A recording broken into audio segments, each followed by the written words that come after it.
ನಮಸ್ಕಾರ ಕೇಳುಗ್ರೆ. ಕತೆ ಯಾಕೆ ಲೇಟ್ ಆಯಿತು ಅಂತ ನಾನು ಭಾವಪುಟದಲ್ಲೇ ಹೇಳಿದ್ದೀನಿ. ಬಟ್ ಭಾವಪುಟ ಯಾರು ಕೇಳ್ತಿಲ್ಲ ಅವರಿಗಾಗಿ ಮತ್ತೆ ಹೇಳ್ತಿದ್ದೀನಿ. ದಸರಾಯಿಂದ ಕತೆನ ಡೈಲಿ ಹಾಕ್ತೀನಿ ಅಂತ ಹೇಳಿದ್ದೆ. ಬಟ್ ಮಧ್ಯದಲ್ಲಿ ದೀಪಾವಳಿ ಬಂತು, ಮಕ್ಕಳಿಗೆ ರಜಾ, ಮನೇಲಿ ಸೈಲೆನ್ಸ್ ಅನ್ನೋದು ಇರೋದೇ ಇಲ್ಲ. ನನಗೆ ಅವ್ರ ಮುಂದೆ ಈ ಥರ ಕತೆ ಓದೋದಕ್ಕೂ ಆಗೋದಿಲ್ಲ, ಓದೋದಕ್ಕೆ ಈ ಥರ ಸೈಲೆನ್ಸ್ ನಂಗೆ ಸಿಗೋದು ಇಲ್ಲ. ಅದಕ್ಕಾಗಿ ಕತೆ ಹಾಕೋಕ್ಕಾಗಲಿಲ್ಲ, ಸಾರಿ ರೀ. ಇನ್ಮೇಲೆ ಕತೆನ ಡೈಲಿ ಹಾಕ್ತೀನಿ. ಕಳೆದ ಸಂಚಿಕೆಯಲ್ಲಿ ಸೂರ್ಯ ಮಧುನ್ ಬರ್ಡೇ ಸೆಲೆಬ್ರೇಟ್ ಮಾಡ್ತಿದ್ದ, ನೆನಪಿದೆಯಾ? ಅವಳಿಗಾಗಿ ಒಂದು ಹಾಡು ಕೂಡ ಹಾಡಿದ್ದ. ಆ ಹಾಡು ಕೇಳಿ ಮಧು ಶಾಕ್ ಆಗಿಬಿಟ್ಟಿದ್ಲು. ಮುಂದೇನಾಯಿತು, ಹೇಗೆ ಸೆಲೆಬ್ರೇಟ್ ಮಾಡ್ದ ತಿಳ್ಕೊಳ್ಳೋ ಕುತೂಹಲ ಇದ್ದರೆ ಈ ಕತೆನ ಪೂರ್ತಿಯಾಗಿ ಕೇಳಿ. ಮನಸ್ಸೇ ನಿನ್ನದು ಮರೆಯೋ ಮಾತೆಲ್ಲಿದೆ, ಸಂಚಿಕೆ 32. ಮಧು ಬಿಟ್ಟ ಕಣ್ಣು ಬಿಟ್ಟ ಹಾಗೆ ಸೂರ್ಯನನ್ನೇ ನೋಡುತ್ತಿದ್ದಳು. ಅವಳಿಗೆ ಸೂರ್ಯ ಈ ಪರಿ ಹಾಡಬಹುದೆನ್ನುವ ಕಲ್ಪನೆಯೇ ಇರಲಿಲ್ಲ. ಮಧು ಹಾಡು ನಿಂತೊಡನೆ ಹೋಗಿ ಸೂರ್ಯನನ್ನು ಬಿಗಿದಪ್ಪಿಕೊಂಡಳು. ಯಾರ ಪರಿವೆಯೂ ಇಲ್ಲದೆ ತನ್ನದೇ ಆದ ಲೋಕದಲ್ಲಿ, ತನ್ನಿನಿಯನ ಎದೆಗೂಡಲ್ಲಿ, ಬೆಚ್ಚಗಿನ ಭಾವದಲ್ಲಿ.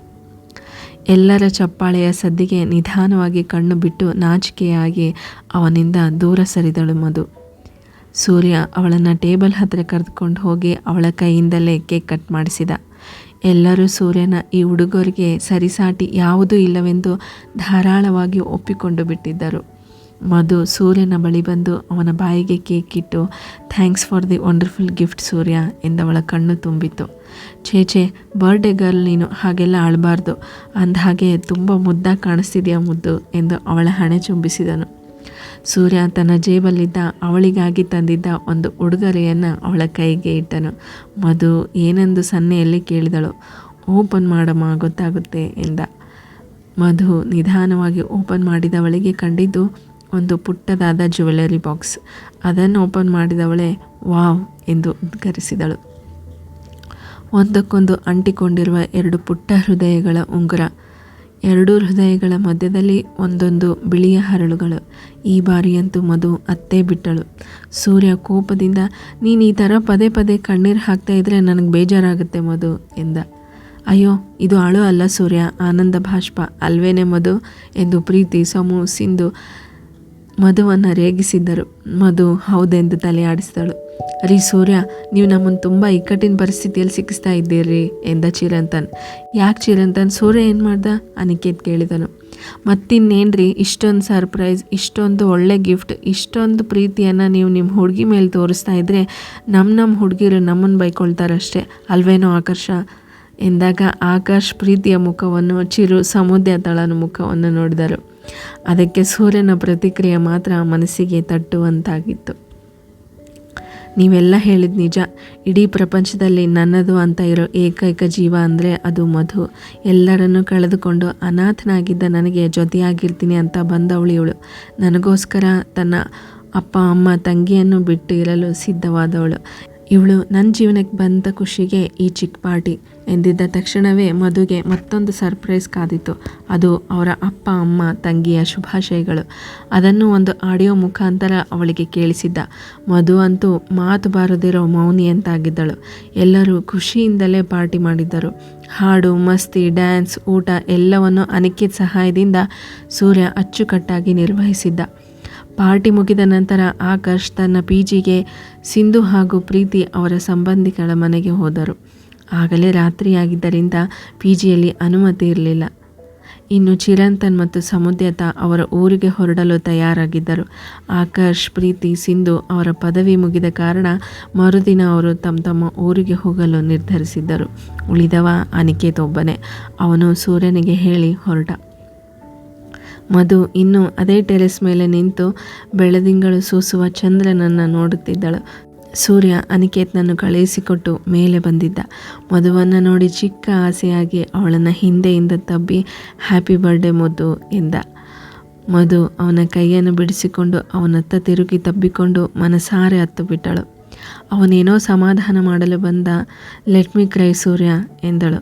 ಅವನಿಗೆ ಅರ್ಥವಾಗಿ ಸುಮ್ಮನೆ ಅವಳನ್ನು ತಬ್ಬಿ ನಿಂತು ಅಳುತ್ತಿರುವ ಅವಳ ತಲೆ ನೇವರಿಸುತ್ತಿದ್ದ. ಸ್ವಲ್ಪ ಹೊತ್ತಿನ ನಂತರ ಅವಳೇ ಸಮಾಧಾನಿಸಿಕೊಂಡು ಥ್ಯಾಂಕ್ಸ್ ಹೇಳಿದಳು. ನೀನು ಇಷ್ಟೆಲ್ಲ ಅಳೋ ಪ್ರೋಗ್ರಾಮ್ ಇಟ್ಕೊಂಡಿದ್ಯಾ ಅಂತ ನನಗೆ ಗೊತ್ತೇ ಆಗಲಿಲ್ಲ ನೋಡು ಮಧು, ಇಲ್ದಿದ್ರೆ ಅದಕ್ಕೊಂದು ಸರ್ಪ್ರೈಸ್ ಆಗಿ ಏನಾದರೂ ಪ್ಲ್ಯಾನ್ ಮಾಡಬಹುದಿತ್ತು ಎಂದ. ನಿಮಗೆ ತಮಾಷೆ ಅಲ್ವಾ? ಏನು ಪ್ಲ್ಯಾನ್ ಮಾಡ್ತಾಯಿದ್ರಿ? ಒಂದು 4 ಜನನ ಕರೆದುಕೊಂಡು ಬರ್ತಿದ್ದೆ ನೀನು ಅತ್ತಾಗೆಲ್ಲ ಬಾಯಿ ಬಡ್ಕೊಳ್ಳೋಕ್ಕೆ ಎಂದನು ನಗುತ್ತಾ. ಛೀ, ಐ ಹೇಟ್ ಯು ಎಂದಳು ಅವನನ್ನು ನೂಕುತ್ತಾ. ಲೇ ಹೆಂಡ್ತಿ, ಇವತ್ತು ಒಂದು ಸಾರಿನಾದರೂ ಐ ಲವ್ ಯು ಹೇಳಿದ್ಯಾ? ಈ ಹುಡುಗಿರೇ ಹೀಗೆ ಬಾಯಿ ಬಿಟ್ಟರೆ ಐ ಹೇಟ್ ಯು ಅಂತ ಹೇಳಿ ಹೇಳಿ ಸಾಯಿಸ್ತೀರಾ? ನಾನು ಅಳ್ತಾ ಇದ್ದಾಗ ತಮಾಷೆ ಮಾಡಿದರೆ ಇನ್ನೇನು ಹೇಳಬೇಕು? ನನಗೆ ಇವತ್ತೆಷ್ಟು ಖುಷಿ ಆಗ್ತಿದೆ ಗೊತ್ತಾ? ನಾನು ಯಾವತ್ತೂ ನನ್ನ ಹುಟ್ಟಿದ ಹಬ್ಬನ ಇಷ್ಟು ಚೆನ್ನಾಗಿ ಆಚರಿಸ್ಕೊಂಡಿರಲಿಲ್ಲ. Thank you so much. ಬರೀ ಥ್ಯಾಂಕ್ಸ್ ಅಷ್ಟೇನಾ ಎಂದ ಅವಳ ಮುಖವನ್ನು ಬೊಗಸೆಯಲ್ಲಿ ಹಿಡಿಯುತ್ತಾ. ಅವನ ಕಣ್ಣಲ್ಲಿ ಒಂದು ತುಂಟತನವನ್ನು ಕಂಡ ಮಧು ನಾಚಿಕೊಂಡು ತಲೆ ತಗ್ಗಿಸಿದಳು. ಮಾತಾಡು ಮಧು, ಇಲ್ಲಿ ಯಾರೂ ಇಲ್ಲ, ನಾವಿಬ್ಬರೇ. ಎಲ್ಲರೂ ಹೊರಟು ಹೋದರು. ನೀನಾಯಿತು ಇನ್ನು ನಾನಾಯಿತು ಎಂದ ನವಿಲೆ ಧಾಟಿಯಲ್ಲಿ. ರೀ, ಇಷ್ಟು ದಿನ ನನಗೆ ಎಷ್ಟು ಮೋಸ ಮಾಡಿದ್ರಿ ಅಲ್ವಾ? ನಿಮಗೆ ಇಷ್ಟು ಚೆನ್ನಾಗಿ ಹಾಡು ಹಾಡೋಕ್ಕೆ ಬರುತ್ತೆ ಅಂತ ಒಂದು ಸಾರಿನೂ ನನಗೆ ಹೇಳಲೇ ಇಲ್ವಲ್ಲ. ನೀನು ಯಾವತ್ತಾದರೂ ಕೇಳಿದ್ಯಾ? ಆದರೂ ಮೋಸ ಇದು ಎಂದು ಮುಖ ಚಿಕ್ಕದು ಮಾಡಿಕೊಂಡಳು. ನೀನು ಹೀಗೆಲ್ಲ ಮುದ್ದಾಗಿ ಕೋಪ ಮಾಡಿಕೊಂಡ್ರೆ ನನಗೆ ಹೆಂಗೆಂಗೋ ಆಗುತ್ತೆ ಎನ್ನುತ್ತಾ ಅವಳನ್ನು ಇನ್ನಷ್ಟು ಹತ್ತಿರ ಎಳೆದುಕೊಂಡು ಅದರಗಳಿಗೆ ದೀರ್ಘವಾಗಿ ಚುಂಬಿಸಿದನು. ಇವಳು ವಿರೋಧಿಸಲಿಲ್ಲ. ಇವರ ಪ್ರೀತಿಯನ್ನು ನೋಡಿ ಚಂದ್ರನು ಒಂದು ಕ್ಷಣ ನಾಚಿ ಮೋಡದ ಮರೆಗೆ ಸೇರಿಕೊಂಡನು. ಮಧು, ಸೂರ್ಯ ಪ್ರೀತಿಯಿಂದ ಕರೆದ ಧ್ವನಿಯಲ್ಲಿ ಒಂಥರ ಮತ್ತು ಹಡಗಿತ್ತು. ನಿನಗೆ ಮಧು ಅಂತ ಯಾಕೆ ಹೆಸರಿಟ್ಟಿದ್ದಾರೆ ಅಂತ ಈಗೀಗ ಗೊತ್ತಾಗ್ತಿದೆ. ಮಧು ಅರ್ಥವಾಗದೆ ತಲೆ ಎತ್ತಿ ನೋಡಿದಾಗ ಯು ಆರ್ ಸೋ ಸ್ವೀಟ್ ಎಂದು ಅವಳ ತುಟಿಗಳನ್ನೊಮ್ಮೆ ಸವರಿದ. ಹುಡುಗಿ ನಾಚಿ ನೀರಾಗಿ ಬಿಟ್ಟಳು. ಇವನು ಸೀದಾ ಅವಳನ್ನು ಎತ್ತಿಕೊಂಡು ತನ್ನ ರೂಮ್ಗೆ ಹೋದ. ಮಧು, ನಿಂಗೆ ಇದೆಲ್ಲ ಓಕೆ ತಾನೆ? ಮತ್ತದೇ ಮಾದಕತೆ ಅವನ ಧ್ವನಿಯಲ್ಲಿ. ಮಧುಗೆ ಒಳಗೊಳಗೆ ಭಯ. ಇವನಾಡೋ ಮಾತುಗಳು, ನಡೆದುಕೊಳ್ತಾ ಇರೋ ರೀತಿ ನೋಡಿದರೆ ಏನಾದರೂ ಹೆಚ್ಚು ಕಮ್ಮಿ ಆಗುತ್ತೇನೋ ಎಂದು ಚಡಪಡಿಕೆ. ಆದರೂ ಅವನ ತೋಳುಗಳಿಂದ ಹೊರಬರಲು ಇಷ್ಟವಾಗ್ತಿಲ್ಲ ಅವಳಿಗೆ. ಅವನ ಪ್ರೀತಿ ಇವಳನ್ನು ಕಟ್ಟಿ ಹಾಕಿದ ಅನುಭವ. ಅವಳನ್ನು ಅವನ ಬೆಡ್ ಮೇಲೆ ಮಲಗಿಸಿ ತಾನು ಪಕ್ಕ ಬಂದು ಮಲಗಿದ. ಹೊರಗಡೆ ಇಡೀ ಮನೆಯಲ್ಲಿ ಬೆಳಗುತ್ತಿದ್ದ ಮೇಣದ ದೀಪದ ಬೆಳಕು ಆರಿತ್ತು. ಕಿಟಕಿಯಲ್ಲಿ ಮೋಡದ ಮರೆಯಲ್ಲಿ ಸರಿದಿದ್ದ ಚಂದ್ರ ಹೊರಬಂದಿದ್ದ. ಸೂರ್ಯನ ಮನದ ಬಯಕೆಗಳು ಸಹ. ಕಾರಣ ಮಾತ್ರ ಮಧುವಿನಂತಹ ಅದರಗಳ ಸಿಹಿ. ಆ ಕತ್ತಲೆಯಲ್ಲೂ ಚಂದ್ರನ ಬೆಳಕಿಗೆ ಮಧು ಮಿನುಗುತ್ತಿದ್ದಳು. ಸೂರ್ಯ ಅವಳ ಅದರಗಳನ್ನು ಮತ್ತೆ ಮತ್ತೆ ಚುಂಬಿಸತೊಡಗಿದ್ದ. ಇಬ್ಬರ ಉಸಿರುಗಳು ಬಿಸಿಯಾಗಿದ್ದವು. ಮಧುವಿನ ಸಮ್ಮತಿ ಅವನಿಗೆ ಆಹ್ವಾನವಿತ್ತಂತೆ ಭಾಸವಾಗುತ್ತಿತ್ತು. ಅವಳು ಅವನ ಮುಖವನ್ನು ಇನ್ನಿಲ್ಲದಂತೆ ಚುಂಬಿಸತೊಡಗಿದ್ದಳು. ಅವಳ ಕೈ ಬೆರಳುಗಳು ಅವನ ತಲೆ ಕೂದಲಲ್ಲಿ ಮುಷ್ಟಿ ಕಟ್ಟುತ್ತಿದ್ದವು. ಸೂರ್ಯನಿಗೆ ಅವಳ ನಡೆ ಹುಚ್ಚೆಬ್ಬಿಸತೊಡಗಿತ್ತು. ಅವನ ತುಟಿಯು ಅವಳ ಭುಜ, ಕೊರಳ ಒನಪಿನ ಇಳಿಜಾರಿನತ್ತ ಸಾಗಿದಾಗ ಮಧು, ಸೂರ್ಯ ಎಂದು ಮೆತ್ತಗೆ ಉಸಿರಿದಳು. ಒಂದು ಕ್ಷಣ ಸೂರ್ಯನಿಗೆ ತಟ್ಟನೆ ಎಚ್ಚರವಾದಂತಾಯಿತು. ತಕ್ಷಣ ಎದ್ದು ಕುಳಿತ. ಮಧು ಅವನ ಈ ನಡೆ ಅರ್ಥವಾಗದೆ ಎದ್ದು ಅವನ ಭುಜವಿಡಿದು ಸೂರ್ಯ ಎಂದಳು. ಸೂರ್ಯನಿಗೆ ತಪ್ಪು ಮಾಡಿಬಿಟ್ಟೆ ಎನ್ನುವ ಭಾವ ಶುರುವಾಯಿತು. ಅವನು ಅವಳನ್ನು ಗಟ್ಟಿಯಾಗಿ ತಬ್ಬಿಕೊಂಡು ಅಳತೊಡಗಿದ. ಮಧು, ಸಾರಿ ಕಣೆ, ನಾನೆಷ್ಟು ಕೆಟ್ಟದಾಗಿ ವರ್ತಿಸ್ಬಿಟ್ಟೆ. ಎಲ್ಲ ಬಿಟ್ಟು ನಾನು ನಂಬ್ಕೊಂಡು ಬಂದಿದ್ದೀಯಾ? ಒಂದು ಕ್ಷಣದಲ್ಲಿ ನನ್ನ ಮಿತಿ ಮೀರಿಬಿಟ್ಟೆ. ನಾನು ಎಷ್ಟು ದೊಡ್ಡ ತಪ್ಪಾಗ್ತಿತ್ತು ನನ್ನಿಂದ. ಓದೋ ಹುಡುಗಿ ಮನಸ್ಸು ಹಾಳು ಮಾಡ್ತಿದ್ದೀನಿ ನಾನು. ನನ್ನ ಕ್ಷಮಿಸು ಮಧು. ಅವನ ದುಃಖ ಇನ್ನೂ ಜೋರಾಯಿತು. ನನ್ನ ಮೇಲೆ ನನಗೆ ಅಸಹ್ಯ ಅನ್ನಿಸ್ತಿದೆ ಎಂದು ಹೊರಟವನನ್ನು ಮಧು ತಡೆದು ನಿಲ್ಲಿಸಿದಳು. ಸೂರ್ಯ, ಪ್ಲೀಸ್, ಇಷ್ಟೊಂದು ದುಃಖ ಪಡೋ ಅವಶ್ಯಕತೆ ಇಲ್ಲ. ಇಲ್ಲಿ ತಪ್ಪು ನಿಂದೊಂದೇ ಇರಲಿಲ್ಲ. ಇದು ನಿನ್ನ ರೂಮ್, ನೀನು ಮಲ್ಕೊ, ನಾನು ಕೆಳಗೆ ಹೋಗ್ತೀನಿ ಎಂದು ಎದ್ದು ಹೊರಟಳು. ಸೂರ್ಯ ತನ್ನ ಶೂಸ್ ಕಳಿಸಿ ಹಾಗೆ ಬಿದ್ದುಕೊಂಡನು. ಮಧು ತನ್ನ ರೂಮ್ಗೆ ಹೋದವಳೆ ಬಟ್ಟೆ ಬದಲಿಸಿ ತಿಳಿ ನೀಲಿ ಬಣ್ಣದ ನೈಟ್ ಡ್ರೆಸ್ ಧರಿಸಿ ಮುಖ ತೊಳೆದುಕೊಂಡು ಬಂದು ಮಂಚಕ್ಕೆ ಹೊರಗೆ ಕುಳಿತವಳೆಗೆ ಇವತ್ತಿನ ಇಡೀ ದಿನ ನೆನಪಾಗ್ತಿತ್ತು. ಬೆಳಿಗ್ಗೆಯಿಂದ ತನ್ನ ಸಂತೋಷಕ್ಕೆ ಸೂರ್ಯ ಮಾಡಿದ ಪ್ರತಿ ಕೆಲಸದ ಮುಂದೆ ಅವನೀಗ ನಡೆದುಕೊಂಡ ರೀತಿ ತಪ್ಪೆನಿಸಲಿಲ್ಲ ಅವಳಿಗೆ. ಸೀದಾ ಅವನ ರೂಮ್ಗೆ ಹೋದಳು. ಅವನಿನ್ನೂ ಹಾಗೇ ಮಲಗಿದ್ದ. ಬೆಳಗ್ಗೆಯಿಂದ ಇದ್ದ ಖುಷಿ ಈಗ ಅವನಲ್ಲಿರಲಿಲ್ಲ. ಸೀದಾ ಅವನ ಬಳಿ ಹೋಗಿ ಅವನನ್ನು ಎಬ್ಬಿಸಿ ಬಾತ್ರೂಮ್ಗೆ ಕಳಿಸಿ ಫ್ರೆಶ್ ಆಗಿ ಬರಲು ತಿಳಿಸಿದಳು. ಅವನು ಅವಳ ಮುಖವನ್ನು ಸಹ ನೋಡದೆ ನಡೆದು ಬಿಟ್ಟ. ತನ್ನ ಬಟ್ಟೆ ಬದಲಿಸಿ ಫ್ರೆಶ್ ಆಗಿ ಬಂದವನು ಮತ್ತೆ ಮಧುವಿನ ಬಳಿ ಬಂದು ಸಾರಿ ಕೇಳಿ ಮಲಗಿಬಿಟ್ಟ. ಸೂರ್ಯನ ಕೆಂಪಾದ ಕಣ್ಣುಗಳು ಸಾಕಿತ್ತು ಅವನಿಗೆ ಆಗಿದ್ದ ನೋವು ಎಷ್ಟೆಂದು ಹೇಳಲು. ಮಧು ಅವನ ಬಳಿ ಬಂದು ಅವನ ಎದೆ ಮೇಲೆ ತಲೆ ಇಟ್ಟು ಮಲಗಿದಳು. ಅವಳ ನಡೆ ಸೂರ್ಯನಿಗೆ ವಿಚಿತ್ರವೆನಿಸಿ ಮಧು ಎಂದು ಕರೆದ. ನೀವು ಈ ಥರ ಪಶ್ಚಾತ್ತಾಪ ಪಟ್ಕೊಂಡು ಕುಳಿತಿರ್ತೀರಿ ಅಂತಲೇ ಬಂದಿದ್ದು ನಾನು ಇಲ್ಲೇ ಇರ್ತೀನಿ ಎಂದವಳ ಕಣ್ಣಿಂದ ಹನಿ ನೀರು ಜಾರಿತ್ತು. ಸಾರಿ ಮಧು, ಅಳ್ಬೇಡ, ಇನ್ಮುಂದೆ ಈ ಥರ ತಪ್ಪು ಯಾವತ್ತೂ ಮಾಡಲ್ಲ. ನಾನು ಅಳ್ತಿರೋದು ಅದಕ್ಕಲ್ಲ ಸೂರ್ಯ, ನಾನೆಷ್ಟು ಅದೃಷ್ಟವಂತೆ ಅಲ್ವಾ, ಇಂತಹ ಒಳ್ಳೆ ಗಂಡ ಸಿಕ್ಕಿದ್ದಾನೆ. ಒಂದು ಕ್ಷಣ ನಾನು ಕೂಡ ಮೈ ಮರೆತು ಬಿಟ್ಟಿದ್ದೆ. ನನ್ನ ಕರ್ತವ್ಯವನ್ನು ನೆನಪಿಸಿದ್ದಕ್ಕೆ ತುಂಬ thanks and thanks for everything. ಬಿಡು ಮಧು, ನಾನು ನಿನ್ನ ಇಷ್ಟೊಂದು ಪ್ರೀತಿಗೆ ಯೋಗ್ಯನಲ್ಲ ಅಂತ ಅನ್ನಿಸ್ತಾ ಇದೆ ಎಂದನು ಅವಳ ತಲೆ ಸವರುತ್ತಾ. ಸಾಕು, ಇನ್ನು ಮಲ್ಕೊಳ್ಳಿ, ನಾನು ಕೂಡ ಇಲ್ಲೇ ಮಲಗ್ತೀನಿ, ನಿಮಗೆ ಓಕೆ ತಾನೆ ಎಂದು ಅವನನ್ನು ಗಟ್ಟಿಯಾಗಿ ತಬ್ಬಿಕೊಂಡು ಮಲಗಿದಳು. ಈ ಜಾಗ ಯಾವತ್ತಿಗೂ ನಿಂದೆ, ಮಲ್ಕೋ ಎಂದು ಅವಳನ್ನೇನೋ ಮಲಗಿಸಿದ. ಆದರೆ ಆತನಿಗೆ ಸ್ವಲ್ಪ ಹೊತ್ತು ನಿದ್ದೆ ಹತ್ತಿರ ಸುಳಿಯಲೇ ಇಲ್ಲ. ಇದೇ ಮೊದಲ ಬಾರಿಗೆ ಅವರಿಬ್ಬರು ಅಷ್ಟು ಹತ್ತಿರ ಮಲಗಿದ್ದರು. ಮಧುವಿನ ದೇಹದಿಂದ ಸೂಸುತ್ತಿರುವ ಪರಿಮಳ ಅವನಿಗೆ ಸ್ವಲ್ಪ ಸಮಾಧಾನ ನೀಡಿತ್ತು. ಮರುದಿನ ಬೆಳಿಗ್ಗೆ ಮಧು ಎದ್ದಾಗ ಸೂರ್ಯ ಅದಾಗಲೇ ಜಾಗಿಂಗ್ಗೆ ಹೋಗಿದ್ದ. ಇವಳು ಎದ್ದು ಫ್ರೆಶ್ ಆಗಿ ಅವನ ದಾರಿ ಕಾಯುತ್ತಿದ್ದಳು. ಅವನೇನೋ ಬಂದ, ಆದರೆ ಬಂದವನೇ ಸೀದಾ ತನ್ನ ಕೋಣೆಗೆ ಹೋಗಿ ಸ್ನಾನ ಮಾಡಿ ಬಂದು, ಏನೋ ಕೆಲಸ ಇದೆ, ನೀನು ತಿಂಡಿ ತಿಂದು ರೆಸ್ಟ್ ಮಾಡು ಎಂದು ಹೇಳಿ ಹೊರಟೇ ಬಿಟ್ಟ. ಅವಳಿಗೆ ನಿನ್ನೆ ರಾತ್ರಿಯ ನೆನಪಾಗಿ ನೊಂದುಕೊಂಡಿರಬಹುದು ಎಂದು ಸುಮ್ಮನಾದಳು. ಅವನು ಹೋದ ನಂತರ ಮನೆ ಕೆಲಸದ ಹುಡುಗಿ ಜೊತೆ ಇಡೀ ಮನೆಯನ್ನು ಹಾಗೂ ಟೆರೇಸನ್ನು ಕ್ಲೀನ್ ಮಾಡಿದಳು. ಅಷ್ಟರಲ್ಲಿ ಆಕರ್ಷ್ನ ಕರೆ ಬಂತು. ತಾನು ಊರಿಗೆ ಹೋಗುತ್ತಿರುವುದಾಗಿಯೂ ಸಾಧ್ಯ ಆದರೆ ಬಸ್ ಸ್ಟ್ಯಾಂಡ್ಗೆ ಬಂದು ಮೀಟ್ ಮಾಡು ಎಂದು ಹೇಳಿದ್ದನು. ಮಧು ಅವನನ್ನು ಮೀಟ್ ಮಾಡಲು ತಯಾರಾಗಿ ಆಟೋ ಏರಿ ಹೊರಟಳು. ಇನ್ನು ಮುಂದೆ ಈ ಊರಲ್ಲಿ ಸೂರ್ಯನನ್ನು ಬಿಟ್ಟರೆ ನನಗಂತ ಯಾರೂ ಇಲ್ಲ ಎಂದು ಅವಳ ಕಣ್ಣಿಂದ ನೀರು ಜಾರುತ್ತಿತ್ತು. ಪ್ರೀತಿ, ಸಿಂಧು, ಆಕಾಶ್ ಎಲ್ಲರೂ ತಮ್ಮ ತಮ್ಮ ಊರಿಗೆ ಹೊರಟಿದ್ದರು. ಕೋತಿ, ನೀನು ಊರಿಗೆ ಹೋಗ್ಬೋದಲ್ವಾ? ನಾನು ಸೂರ್ಯನನ್ನು ಬಿಟ್ಟು ಎಲ್ಲೂ ಹೋಗಲ್ಲ ಅಂತ ಹೇಳಿದ್ದೀನಿ ಆಕಾಶ್. ಮತ್ತೆ ಮತ್ತೆ ಅದೇ ಮಾತು ಬೇಡ, ನೀನು ಹೋಗ್ಬಾ. ಆಕಾಶ್ ಮುಂದೆ ಮಾತನಾಡಲಿಲ್ಲ. ಮದುವೆ ದುಃಖ ತಡೆಯದೆ ಅತ್ತು ಬಿಟ್ಟಳು. ಆಕಾಶ್, ನಾನು ನಿನ್ನ ತುಂಬ ಮಿಸ್ ಮಾಡ್ಕೊಳ್ತೀನಿ ಕಣೋ, ಇನ್ಮೇಲೆ ನನಗಂತ ಯಾರೂ ಇರಲ್ಲ. ಹಾಗ್ಯಾಕಂತೀಯ ಮಧು? ಸೂರ್ಯ ಇಲ್ವಾ? ಅವನು ನಿನ್ನ ಎಷ್ಟು ಪ್ರೀತಿಸ್ತಾನೆ ಅಂತ ನಿನ್ನೆ ಕಣ್ಣಾರೆ ನಾವೆಲ್ಲ ನೋಡಿಲ್ವಾ? ಅವನಿರುವಾಗ ನಿನಗೆ ಯಾವ ಕಷ್ಟನೂ ಇರಲ್ಲ, ಚಿಂತೆ ಮಾಡಬೇಡ. ನಾನು ಪ್ರೀತಿ ಒಂದೇ ಕಡೆ ಜಾಯ್ನ್ ಆಗ್ತಾ ಇದ್ದೀವಿ. ನಿಂದು ಕೂಡ ಮುಂದಿನ ವರ್ಷಕ್ಕೆ ಡಿಗ್ರಿ ಮುಗಿಯುತ್ತೆ, ನಮ್ಮ ಜೊತೆ ಬರಬಹುದು. ಸೂರ್ಯನಿಗೂ ಇದೇ ಇಷ್ಟ ಇರೋದು. ಯೋಚನೆ ಮಾಡಿ ನಿರ್ಧಾರ ತಗೋ, ಹುಷಾರಾಗಿರು. ಅವನಿಗೂ ಅವನ ಕೆರಿಯರ್ ಮುಖ್ಯ ಕಣೆ. ನೀನು ಅವನ ಹೆಂಡ್ತಿನೇ ಇರಬಹುದು, ಆದರೆ ಅವನಿಗೆ ಒಂದು ಕೆಲಸ ಅಂತ ಸಿಗೋವರೆಗೂ ನೀನು ಅವನಿಗೆ ಭಾರ ಆಗಬಾರ್ದು. ಹೀಗೆ ಹೇಳಿದೆ ಅಂತ ಬೇಜಾರಾಗಬೇಡ. ಒಂದೊಳ್ಳೆ ಫ್ರೆಂಡಾಗಿ ನಿನ್ನಿಂದ ಯಾರಿಗೂ ತೊಂದರೆ ಆಗಬಾರ್ದು ಅಂತ ಹೇಳ್ತಾ ಇದ್ದೀನಿ. ಮನೆಗೆ ಕಾಲ್ ಮಾಡಿ ಮಾತಾಡು, ಆದರೆ ಊರಿಗೆ ಹೋಗ್ಬಾ. ಮಿಸ್ ಯು ಟು ಕಣೆ ಎಂದು ಅವಳನ್ನು ತಬ್ಬಿ ಅವಳಿಂದ ದೂರ ಸರಿದು ಬಸ್ ಹತ್ತಿ ಹೊರಟನು. ಪ್ರೀತಿ ಆಕರ್ಷ್ ಹೇಳಿದ ಮಾತನ್ನೇ ಹೇಳಿ ಹೊರಟಳು. ಮಧುವಿಗೆ ಆಕರ್ಷ್ ಹೇಳಿದ ಕೊನೆಯ ಮಾತು ಮನಸ್ಸಿಗೆ ನಾಟಿತ್ತು. ನಿಜ, ನಾನು ಸೂರ್ಯನಿಗೆ ಭಾರ ಆಗಬಾರ್ದು. ಮುಂದಿನ ವರ್ಷಕ್ಕೆ ಏನಾದರೂ ಬೇರೆ ಯೋಚನೆ ಮಾಡಬೇಕು ಎಂದುಕೊಂಡು ಮನೆಯ ಹಾದಿ ಹಿಡಿದಳು. ಅಂದು ರಾತ್ರಿ ಆದರೂ ಸೂರ್ಯ ಮನೆಗೆ ಬರಲೇ ಇಲ್ಲ. ಇವಳಿಗೆ ಸ್ನೇಹಿತರೆಲ್ಲ ಊರಿಗೆ ಹೋದರು ಅನ್ನೋ ದುಃಖ, ಅದನ್ನು ಹೇಳ್ಕೊಳ್ಳಲು ಸೂರ್ಯ ಬೇರೆ ಇರಲಿಲ್ಲ. ಮನೆಗೆ ಫೋನ್ ಮಾಡಿ ಮಾತನಾಡಲು ಇಷ್ಟವಿಲ್ಲ. ಕೊನೆಗೆ ಸೂರ್ಯನಿಗೆ ಮೆಸೇಜ್ ಮಾಡಿ ಮನೆಗೆ ಬರಲು ಹೇಳಿದಳು. ಸೂರ್ಯ ಮಾತ್ರ ಹ್ಞೂ ಬಿಟ್ಟರೆ ಮತ್ಯಾವ ಮೆಸೇಜ್ ಕಳಿಸಲಿಲ್ಲ. ಇವನು ಮನೆಗೆ ಬಂದಾಗ ರಾತ್ರಿ 10 ಗಂಟೆಯಾಗಿತ್ತು. ಮಧು ಊಟಕ್ಕೆ ಕರೆದರೂ ಅವನು ಹಸಿವಿಲ್ಲ ಎಂದೇ ಹೇಳಿ ಹೋದ.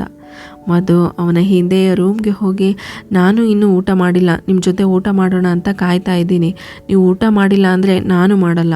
ನನಗಂತೂ ಹಸಿವು ತಡ್ಕೊಳಕ್ಕೆ ಆಗ್ತಾನೇ ಇಲ್ಲ. ಆಗ್ಲಿಂದ ಹೊಟ್ಟೆಯಲ್ಲಿ ಗುರ್ ಅಂತ ಶಬ್ದ ಬರ್ತಿದೆ ಎಂದು ಹೇಳಿದಾಗ ಅವನೇನು ಮಾತನಾಡದೆ ಸೀದಾ ಬಂದು ಊಟಕ್ಕೆ ಕುಳಿತ.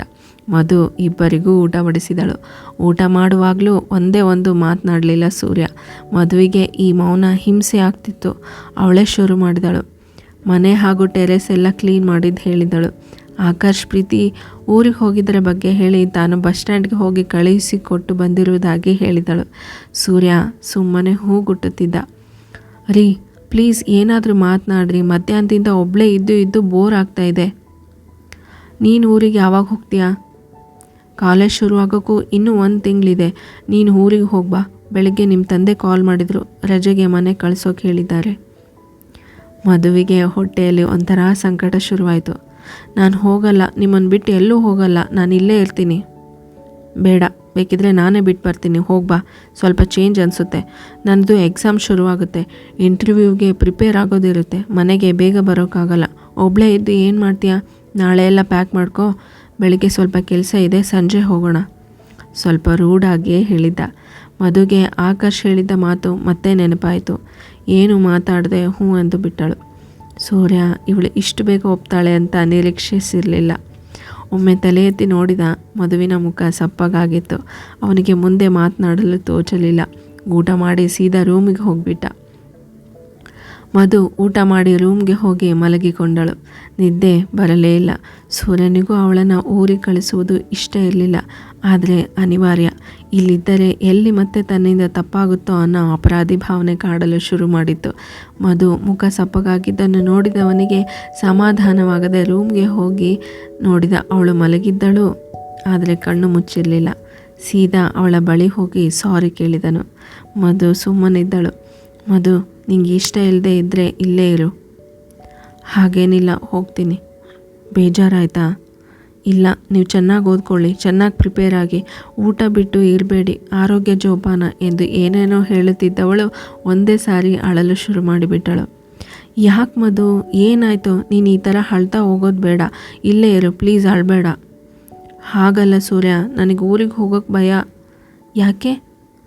ತನ್ನ ಕೊರಳಲ್ಲಿರೋ ತಾಳಿ ಅವನ ಎದುರಿಗೆ ಹಿಡಿದಳು. ಅವನು ಸುಮ್ಮನೆ ಅವಳ ಮುಖ ನೋಡುತ್ತಿದ್ದ. ವಿಡಿಯೋ ಎಲ್ಲ ಕಡೆ ಹರಿದಾಡಿರುತ್ತೆ. ಇಡೀ ಊರಲ್ಲಿ ಅಪ್ಪ ಅಮ್ಮನ ಮರ್ಯಾದೆ ಹೋಗಿರುತ್ತೆ. ಈಗ ನಾನು ಯಾವ ಮುಖ ಇಟ್ಕೊಂಡು ಹೋಗಲಿ? ಈ ತಾಳಿ ನೋಡಿ ಒಬ್ಬೊಬ್ಬರು ಒಂದೊಂದು ಮಾತನಾಡ್ತಾರೆ.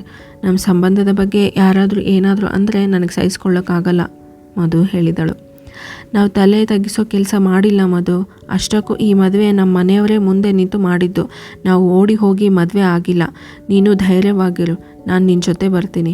ನಾವು ಇವತ್ತಲ್ಲದಿದ್ದರೂ ಇನ್ನೊಂದು ದಿನವಾದರೂ ಈ ಪರಿಸ್ಥಿತಿನ ಎದುರಿಸಲೇಬೇಕು. ನೀನು ಮೊದಲು ನಿನ್ನ ತಂದೆ ತಾಯಿ ಮೇಲೆ ಕೋಪ ಮಾಡ್ಕೊಳ್ಳೋದು ಬಿಡು. ಮಧುವಿಗೆ ಈಗ ಸ್ವಲ್ಪ ಸಮಾಧಾನವಾಗಿ ಧೈರ್ಯ ಬಂದಿತ್ತು. ನಾಳೆ ನಾವಿಬ್ಬರು ಬರೋ ವಿಷಯ ತಿಳಿಸು. ನಾನು ಹೇಳಲ್ಲ, ಬೇಕಿದ್ರೆ ನೀವೇ ಹೇಳಿ. ತೆಗೆದು ಒಂದು ಬಾರಿಸ್ತೀನಿ, ಬಾರಿಸಿ ಎಂದು ಕೆನ್ನೆ ಮುಂದೆ ಮಾಡಿದಳು. ಅವನು ಸುಮ್ಮನೆ ಕೈ ಮುಗಿದು ಹೊರಟ. ರೀ ನಿಂತ್ಕೊಳ್ರಿ, ಒಂದು ಕಂಡೀಷನ್. ಹೋಗುತ್ತಿದ್ದವ ನಿಂತ. ಏನು? ನಾನು ನಿಮ್ಮ ಜೊತೆ ಮಲಗ್ತೀನಿ. ನಿನ್ನೆ ಆಗಿದ್ದೆ ಸಾಕು ಮಾರೈತಿ, ನನಗೆ ನಿನ್ನ ಮುಖ ನೋಡೋಕ್ಕೆ ಮುಜುಗರ ಆಗ್ತಾಯಿದೆ, ಇನ್ನು ನಾನು ಅಳಿಸ್ಬೇಡ. ಇಷ್ಟೊಂದು ವೀಕ್ ಆದರೆ ಹೇಗೆ? ನಾಳೆಯಿಂದ 1 ತಿಂಗಳು ನನ್ನ ಕಾಟ ಇರಲ್ಲ, ಪ್ಲೀಸ್ ರೀ. ಸರಿ ಬಾ ರಾಕ್ಷಸಿ. ಹೀಗೆಲ್ಲ ಹೇಳಿದರೆ ಬರಲ್ಲ. ಮತ್ತೆ 2 ಕೈ ಮೇಲೆ ಎತ್ತಿಕೊಂಡು ಹೋಗು ಎಂದು ಸನ್ನೆ ಮಾಡಿದಳು. ಅವಳು ಕೈ ಮೇಲೆತ್ತಿದಾಗ ಅವಳ ಸೊಂಟ ಕಾಣಿಸಿಬಿಟ್ಟಿತು ಅವನಿಗೆ. ಪಟ್ಟನೆ ಕಣ್ಣು ಮುಚ್ಚಿ, ದೇವರೇ ಯಾಕಪ್ಪ ಇಂಥ ಪರೀಕ್ಷೆ ನನಗೆ, ನೀನೇ ಕಾಪಾಡು ಎಂದು ಮನದಲ್ಲೇ ಬೇಡಿಕೊಂಡು ಅವಳನ್ನು ಎತ್ತಿಕೊಂಡು ಮಹಡಿ ಮೇಲಿನ ತನ್ನ ರೂಮ್ಗೆ ಕರೆದುಕೊಂಡು ಹೋದ. ರಾತ್ರಿ ಇಡೀ ಮಾತುಗಳು, ಹರಟೆ, ಸಣ್ಣ ಪುಟ್ಟ ಮುನಿಸುಗಳು, ಆಗಾಗ ವಿನಿಮಯವಾಗುತ್ತಿದ್ದ ಮುತ್ತುಗಳು, ಲವ್ ಯು ಹಾಗೂ ಮಿಸ್ ಯುಗಳು. ಕೊನೆಗೆ ಅವನ ಎದೆ ಮೇಲೆ ತಲೆಯಿಟ್ಟು ಗುಬ್ಬಿಯ ಮರಿಯ ಹಾಗೆ ಮಲಗಿದ್ದಳು. ಮಧು, ನನ್ನ ಮೇಲೆ ನಿನಗೆ ಬೇಜಾರಿಲ್ಲ ತಾನೇ? ನಿಜ ಹೇಳು. ಅವನಿನ್ನೂ ನಿನ್ನೆ ರಾತ್ರಿಯ ತಪ್ಪಿಗೆ ಮರಗುತ್ತಿದ್ದ. ಇದೆ, ತುಂಬ ಬೇಜಾರಿದೆ. ಸಾರಿ ಕಣೆ, ನೀನು ತಲೆಗೊಂದು ಬಿಟ್ಟು ಬುದ್ಧಿ ಹೇಳೋದಲ್ವಾ? ನನಗೆ ಬೇಜಾರಾಗ್ತಿರೋದು ಯಾಕೆ ಗೊತ್ತಾ? ನಿನ್ನೆ ಏನೂ ಆಗೇ ಇಲ್ಲ, ನೀವು ನೋಡಿದರೆ ಏನೂ ಆಗಿರೋ ಲೆವೆಲ್ಗೆ ಪಶ್ಚಾತ್ತಾಪ ಪಡ್ತಿರೋದಕ್ಕೆ ಬೇಜಾರಾಗ್ತಿದೆ. ಅಷ್ಟಕ್ಕೂ ನಾವಿಬ್ಬರು ಗಂಡ ಹೆಂಡ್ತಿ, ಅದು ನೆನಪಿರಲಿ. ಏನೇ ಆದರೂ ನಮ್ಮಿಬ್ಬರು ಕೆರಿಯರ್ ಒಂದು ಹಂತಕ್ಕೆ ಬರೋವರೆಗೂ ಸಂಸಾರ ಶುರು ಮಾಡೋ ಮಾತೇ ಇಲ್ಲ. ಅಂತಹ ಆಸೆ ಏನಾದರೂ ಇಟ್ಕೊಂಡಿದ್ರೆ ಮರ್ತು ಬಿಡು, ಅರ್ಥ ಆಯ್ತಾ? ನಿನ್ನ ಅಜ್ಜಿ ಮಾಡೋದೆಲ್ಲ ಮಾಡಿ ನನ್ನ ಮೇಲೆ ಹಾಕ್ತೀಯಾ? ಅವನ ಕೆನ್ನೆ ಹಿಂಡಿದಳು. ಲೇ, ನಾನು ನಿನ್ನ ಗಂಡ ಕಣೆ, ಸ್ವಲ್ಪ ಮರ್ಯಾದೆ ಕೊಡೆ. ಪ್ರೀತಿಯಲ್ಲಿ ಇವೆಲ್ಲ ಏನಿಲ್ಲ, ಗುಡ್ ನೈಟ್. ಅಂದು ಸಂಜೆ ಇಬ್ಬರ ಪ್ರಯಾಣ ಮಧುವಿನ ಊರಿಗೆ ಹೊರಟಿತ್ತು. ಮುಂದುವರಿಯುವುದು. ಕತೆ ಇಷ್ಟ ಆಗ್ತಿದ್ರೆ ಲೈಕ್ ಮಾಡಿ, ಕಾಮೆಂಟ್ ಮಾಡಿ ಹಾಗೂ ನಿಮ್ಮ ಫ್ರೆಂಡ್ಸ್ ಜೊತೆ ಶೇರ್ ಮಾಡಿ. ನನ್ನ ಚಾನಲ್ನ ಯಾರ್ಯಾರು ಸಬ್ಸ್ಕ್ರೈಬ್ ಮಾಡ್ಕೊಂಡಿಲ್ವೋ ಪ್ಲೀಸ್ ಚಾನಲ್ ಸಬ್ಸ್ಕ್ರೈಬ್ ಮಾಡ್ಕೊಳ್ಳಿ. ಧನ್ಯವಾದಗಳು. ಖುಷಿ.